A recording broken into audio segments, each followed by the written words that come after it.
Hello, my brothers and sisters, and welcome to another episode of Reverend Hagen's horrific cinematic dissection. As always, I'm your host, Reverend Hagen. And as always, I'd like to welcome our listeners at SCRMradio.com. That's Scream. Radio.com for all your horror and paranormal needs. Tonight we're going to be reviewing Savageland. I thought I had actually reviewed this movie before. And apparently, there's the focus again. Hello. Focusing at night with candles, or filming at night with candles, can be a little problematic. So if you're watching this on YouTube, bear with my technical difficulties here, if you will. Like I said, this is 2015 Savageland. I thought I had reviewed this just before I stopped doing reviews a couple years back, but I never recorded it. So here you are, Savageland 2015. This movie was written and directed by David Gelby, Simon Herbert, and David Wella, and it stars Monica Davis, Edward L. Green, and Patrick Pedraza. I hope I didn't butcher those names too bad. The story, it's a really interesting, for me, horror flick. It's filmed like a documentary, and not like a found footage documentary, but like an actual documentary of a horrible murder that happened in a small town in Arizona that wiped out the whole town. I think 87 people were killed altogether. Just gruesome. So it starts off this way, and you're looking at it thinking, this is going to be like a documentary on a serial killer. As the movie progresses, it's so much more than that.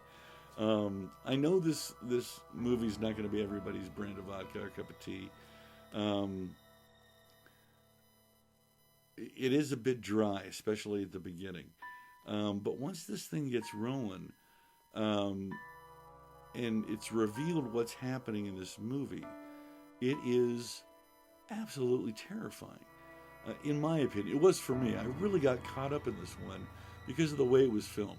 Now, this could be because watching true crime drama is one of my favorite things in the world to do.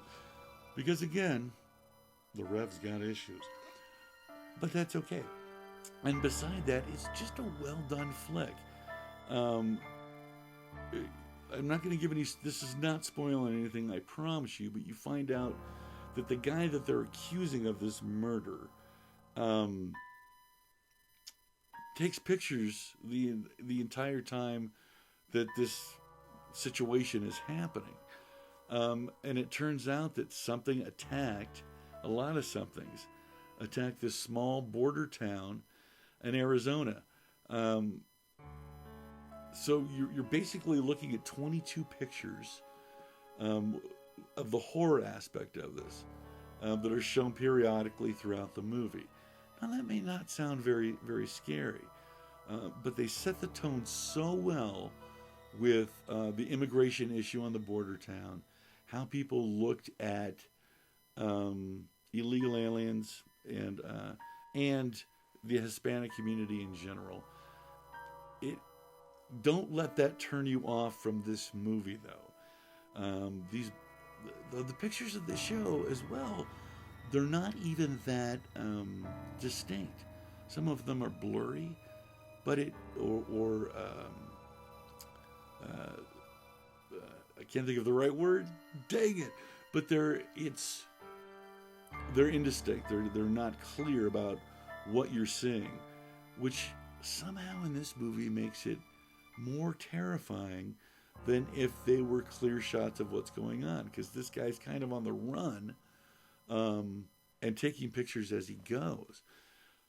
And then there's the last 5 minutes of the movie, of course, that are just da-da-da.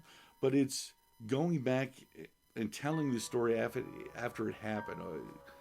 Like I said, in a documentary style, but a couple of years back. But I loved it. And again, I really only review movies for you guys that I either really like or I absolutely hate it. I'm not going to review mediocre movies. I don't understand the point of that. Yeah, this movie, it was all right. It wasn't good. It wasn't bad. This guy phoned it in again. This gal phoned it in again.